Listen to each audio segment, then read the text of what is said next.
നിറഞ്ഞ സന്തോഷത്തോടെയും അഭിമാനത്തോടെയും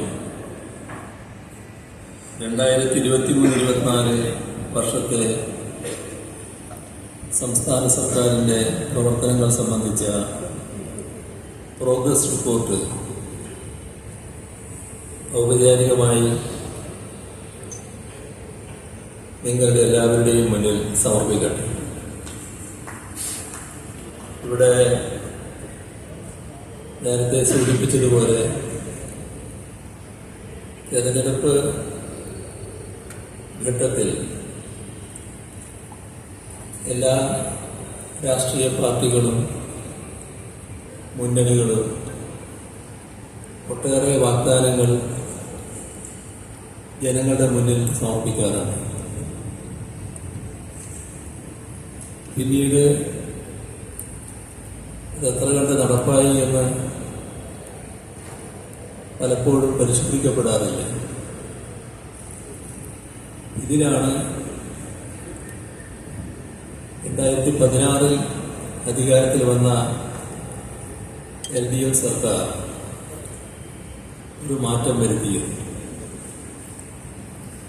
ജനങ്ങളാണ് സർക്കാരിനെ തെരഞ്ഞെടുക്കുന്നത്. ജനങ്ങളുടെ മുന്നിൽ അവതരിപ്പിച്ച വാഗ്ദാനങ്ങൾ എത്ര കണ്ട് നിറവേറ്റി എന്നറിയാനുള്ള അവകാശം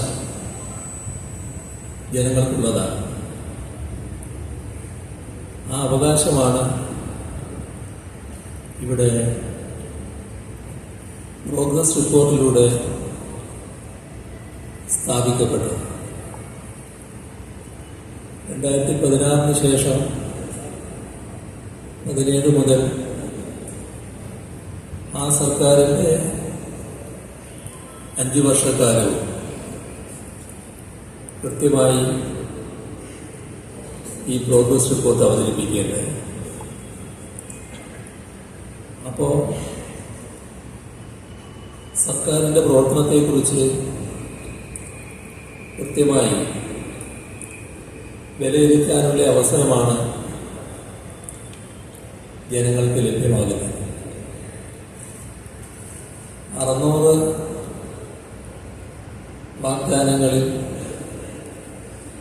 വിരലിലെണ്ണാവുന്നവയൊഴിച്ച്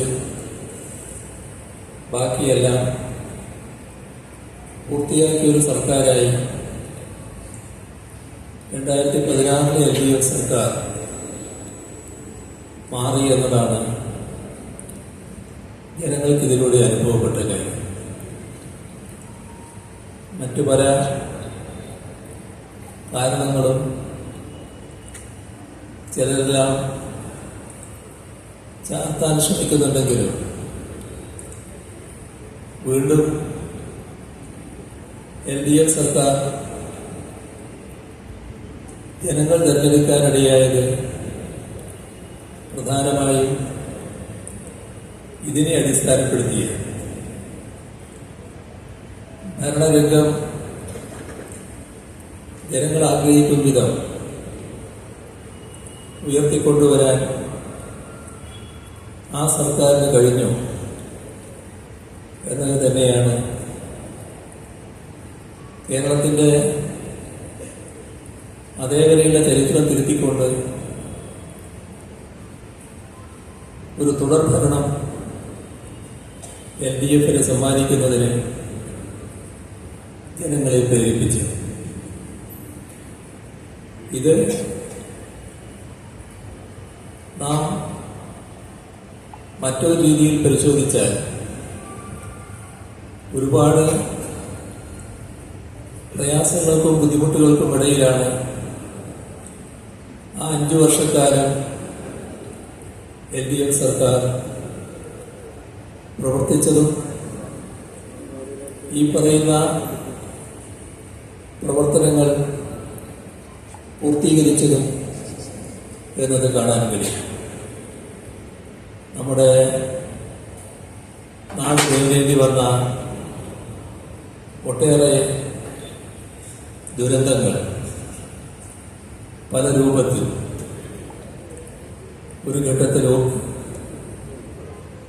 ഘട്ടത്തിൽ നമുക്കെല്ലാം വലിയ തോതിൽ പ്രയാസമുണ്ടാക്കിയ പ്രകൃതി ദുരന്തങ്ങൾ ഇത്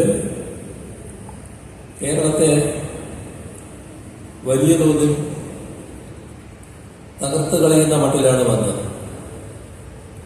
നൂറ്റാണ്ടിലെ മഹാപ്രളയം, അതിനെ തുടർന്ന് തന്നെ തൊട്ടടുത്ത വർഷം അതിരൂക്ഷമായ കാലവർഷക്കെടുതി, നിപ്പയും മൂക്കിയും ലോകത്തെ ആകെ വരമേൽപ്പിച്ച നമ്മുടെ നാട് നേരിടേണ്ടി വന്ന മഹാമാരി, ഇതെല്ലാം നമ്മുടെ ഇതുപോലൊരു സംസ്ഥാനത്തിന് ഒരിഞ്ച് മുന്നോട്ട് പോകാൻ പറ്റാത്ത സാഹചര്യം സൃഷ്ടിക്കുന്നതായിരുന്നു. എന്നാൽ നമുക്ക് നമ്മുടെ നാട് മുന്നോട്ട് പോയി മതിയാകുമായിരുന്നു. ആ ഘട്ടം ഓർത്താൽ എല്ലാവർക്കും മനസ്സിലാക്കാൻ കഴിയും. നമുക്ക്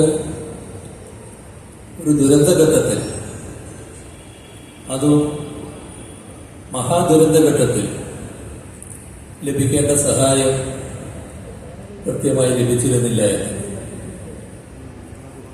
അത്തരം കേന്ദ്രങ്ങൾ, സഹായിക്കാൻ ബാധ്യതപ്പെട്ട കേന്ദ്രങ്ങൾ തീർത്തും നിഷേധാത്മക നിലപാട് സ്വീകരിച്ചതും നാം കണ്ടതാണ്. നിസ്സഹായതയോടെ സാധാരണഗതിയിൽ തളർന്നിരുന്നു പോകേണ്ട ഒരു ഘട്ടം. പക്ഷേ നമ്മുടെ നാട് ഒരുപാട് പ്രത്യേകതയുള്ള നാടാണ്. ആ പ്രത്യേകത ഇതിലെല്ലാം ദൃശ്യമായി. നാം എല്ലാവരും കൂടി തന്നെ ഈ നാടിനെ മുന്നോട്ട് നീക്കുന്നതിന് സഹായിക്കാത്തവരുടെ മുന്നിൽ ഉച്ചസ്ഥലം ഒരു കാര്യം പ്രഖ്യാപിച്ചു. ഈ ഘട്ടം വലിയ ദുരന്തമാണെങ്കിലും നമ്മൾ തലയിൽ കൈവച്ച് കരഞ്ഞിരിക്കാനല്ല തയ്യാറാകുന്നത്. ഇതിനെ ഞങ്ങൾ അതിജീവിക്കും എന്ന് കേരളം ഒറ്റക്കെട്ടായി പ്രഖ്യാപിച്ചു. ആ അതിജീവനം ദേശീയ തലത്തിലും അന്താരാഷ്ട്ര തലത്തിലും വലിയ തോതിൽ പ്രശംസിക്കപ്പെട്ടു. എങ്ങനെ കേരളത്തിന് ഇതേ രീതിയിൽ അതിജീവിക്കാനായി എന്ന് ചോദിക്കുകയുണ്ടായി. ഇന്നത്തെ ഒരു മാധ്യമത്തിൽ പഴയ ഒരു പുരോഹിതന്റെ വാക്കുകൾ കാണാൻ കഴിയും. പ്രളയമാണ് അന്ന് ഈ സർക്കാരിനെ വീണ്ടും അധികാരത്തിലേറ്റാൻ ഇടയാക്കിയത്. ഇനിയൊരു പ്രളയമുണ്ടാകുമെന്ന് ധരിക്കേണ്ട എന്നാണ് ആ പുരോഹിതൻ പറഞ്ഞതായിട്ട് കണ്ടത്. പുരോഹിതന്മാരുടെ ഇടയിലും ചിലപ്പോൾ ചില വികരദോഷികളുണ്ടാവും എന്നതാണ് ആ വാചകത്തിലൂടെ വ്യക്തമാകുന്നത്. നമ്മളാരും ഇവിടെ വീണ്ടും ഒരു പ്രളയം ഉണ്ടാകണമെന്ന് ആഗ്രഹിക്കുന്നില്ല. പക്ഷേ നേരിട്ട ദുരന്തം, ആ ദുരന്തം ശരിയായ രീതിയിൽ അതിജീവിക്കാൻ നമ്മുടെ നാടാകെ ഒറ്റക്കെട്ടായി നിന്നു. അതാണ് നമുക്ക് ലോകത്തിന് നൽകാൻ കഴിഞ്ഞ പാഠം. അത് കേരളത്തിന് മാത്രം കഴിയുന്നതാണ് നമ്മുടെ നാടിൻ്റെ പ്രത്യേകതയാണ്. കാരണം ഈ നാട് ജാതിഭേദവും മതദ്വേഷവുമില്ലാതെ എല്ലാവരും സോദരത്വേന വാഴുന്ന നാടാണ്. അത്തരമൊരു നാടിന് മാത്രമേ ഭേദചിന്തകളില്ലാതെ ഇത്തരം ഘട്ടങ്ങളെ തരണം ചെയ്യാനുള്ള ശേഷി ആർജിക്കാനാവുകയും അതാണ് നാം രാജ്യത്തിനും ലോകത്തിനും ഇതിലൂടെ നൽകിയ പാഠം.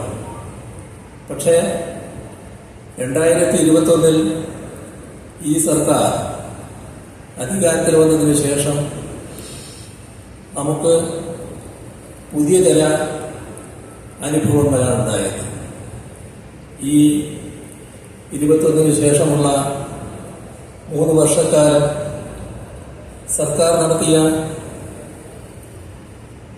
പ്രകടന പത്രികയിലെ വാഗ്ദാനങ്ങളുമായി ബന്ധപ്പെട്ട പ്രവർത്തനങ്ങളെക്കുറിച്ചുള്ള വിശദാംശങ്ങളാണ് ഈ പ്രോഗ്രസ് റിപ്പോർട്ടിൽ കൊടുത്തിട്ടുള്ളത്.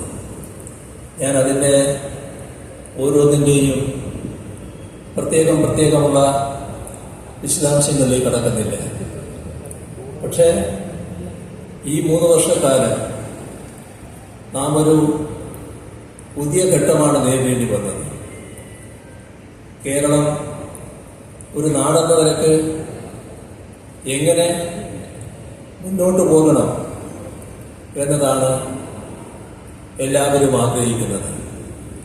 ആ ആഗ്രഹത്തിന് ഫലപ്രദമായ രൂപം കൊടുക്കാനും നാടിനെ ശരിയായ രീതിയിൽ മുന്നോട്ട് നയിക്കാനുമാണ് സർക്കാർ, സംസ്ഥാന സർക്കാർ എന്ന നിലക്ക് തയ്യാറായിട്ടുള്ളത്. അവിടെ ഓരോ ഘട്ടത്തിലും എങ്ങനെയെല്ലാം തടസ്സങ്ങൾ സൃഷ്ടിക്കാനാകും, ഇതാണ് നമുക്ക് ഉണ്ടായ, നമ്മെ സഹായിക്കാൻ ബാധ്യതപ്പെട്ട കേന്ദ്രങ്ങളിൽ നിന്നുണ്ടായ അനുഭവം.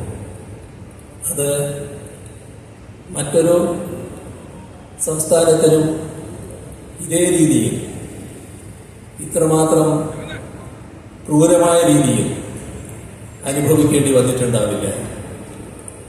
അതുകൊണ്ടാണ് ഒരു ഘട്ടത്തിൽ നമുക്ക് രാജ്യത്തെ അത്യുന്നത കോടതിയെ സമീപിക്കേണ്ടി വന്നത്. ആ അത്യുന്നത കോടതി പോലും നമ്മുടെ വാദഗതി അംഗീകരിക്കുന്നത് കാണാൻ നമുക്ക് സാധിച്ചു. മാത്രമല്ല, കേരളത്തിന് അർഹതപ്പെട്ടത് നിഷേധിക്കുന്ന നില കോടതിക്ക് ബോധ്യപ്പെട്ടപ്പോൾ കോടതി തന്നെ ചോദിക്കുന്ന നിലയുണ്ടായി. എന്താണിത്? കേരളത്തിന് അർഹതപ്പെട്ടത് കൊടുക്കണ്ടേ? ആദ്യം അത് കൊടുക്കൂ, ബാക്കി കാര്യം പിന്നീട് ചർച്ച ചെയ്യാം. അങ്ങനെയാണ് നമുക്ക് അർഹതപ്പെട്ട വിഹിതം തരില്ല എന്ന വാശിയോടെ നിന്ന ആ സമീപനം തിരുത്തിക്കുന്നതിന് കഴിഞ്ഞത്. ഇതൊന്നും സാധാരണ നിലക്ക് ഒരു സംസ്ഥാന സർക്കാരിന് അനുഭവിക്കേണ്ടി വരുന്ന കാര്യമല്ല.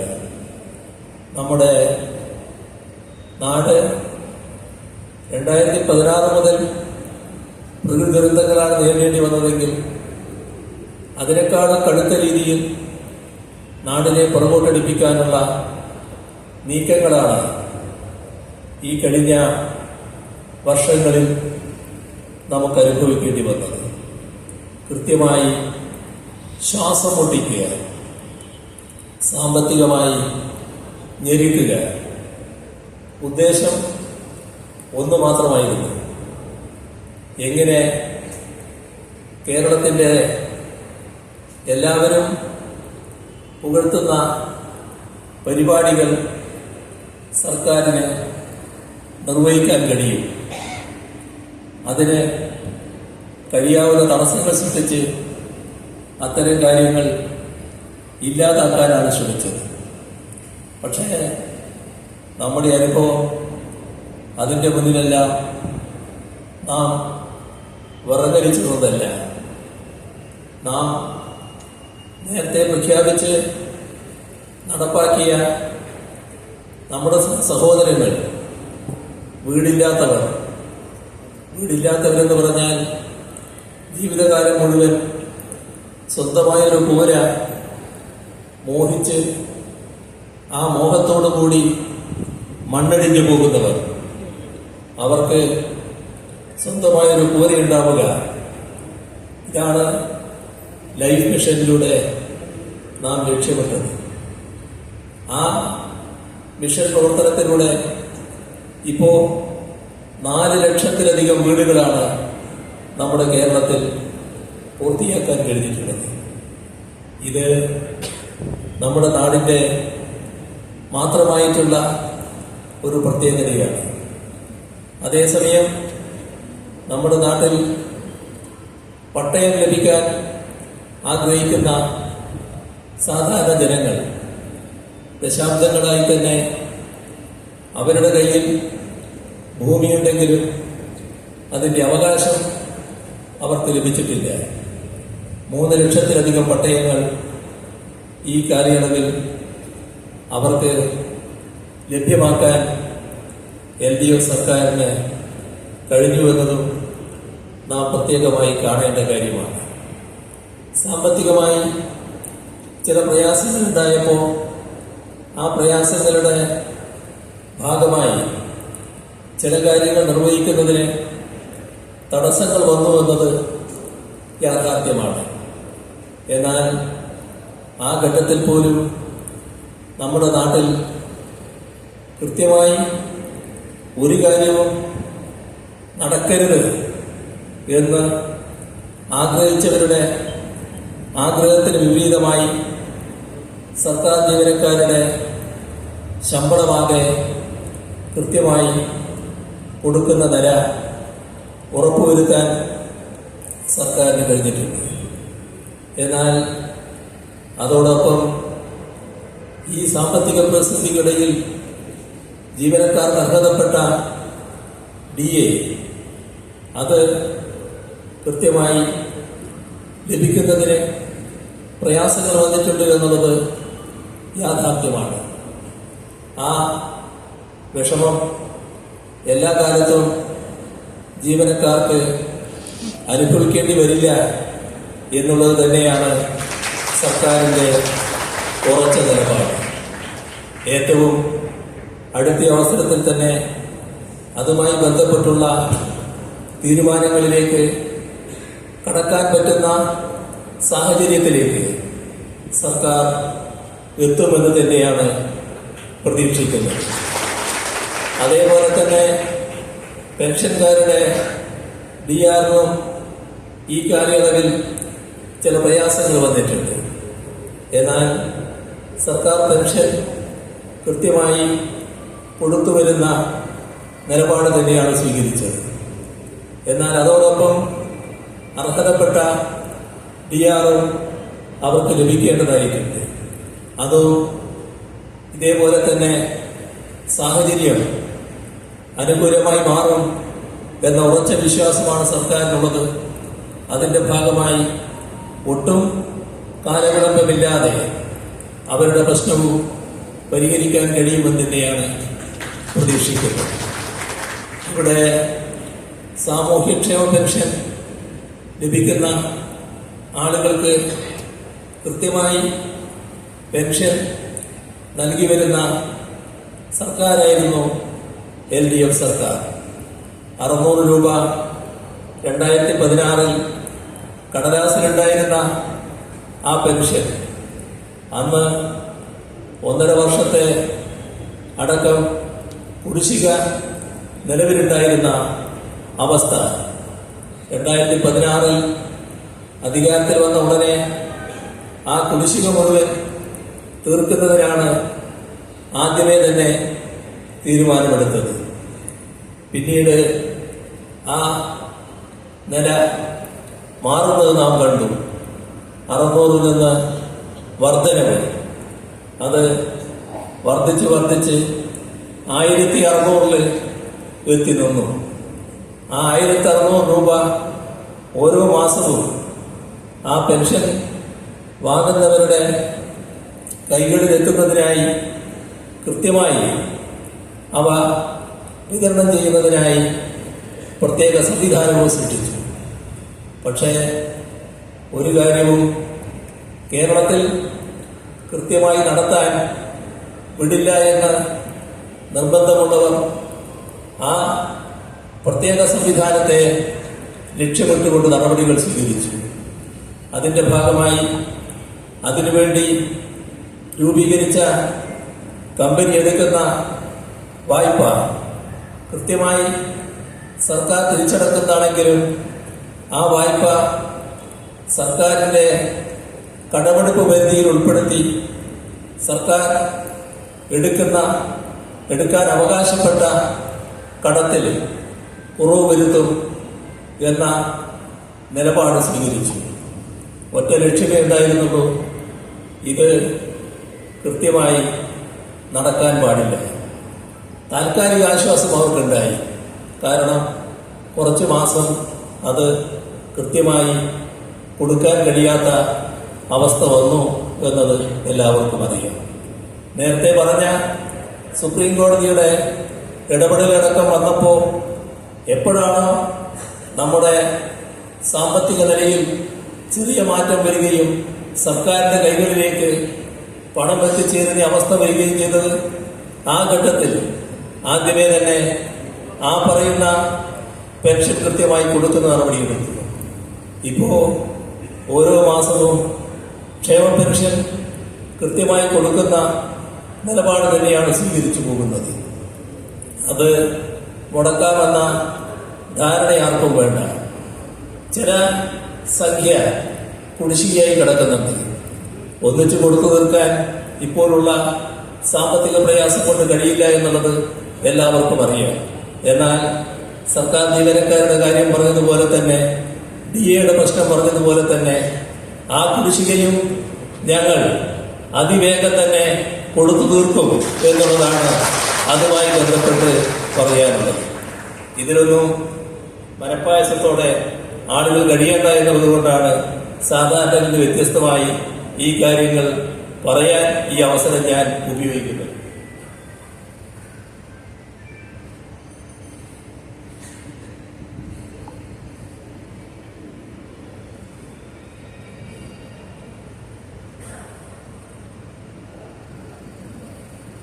പറഞ്ഞു പോയാൽ കുറെ കൂടുതൽ കാര്യങ്ങളിലേക്ക് പോകും. അപ്പോൾ ധാരാളം ആളുകൾ ഇവിടെ സംസാരിക്കുന്നുണ്ട്. ഇപ്പൊ തന്നെ വാച്ച് നോക്കുമ്പോഴാണ് കുറച്ചധികം സമയമായി ഇത് കാണുന്നത്.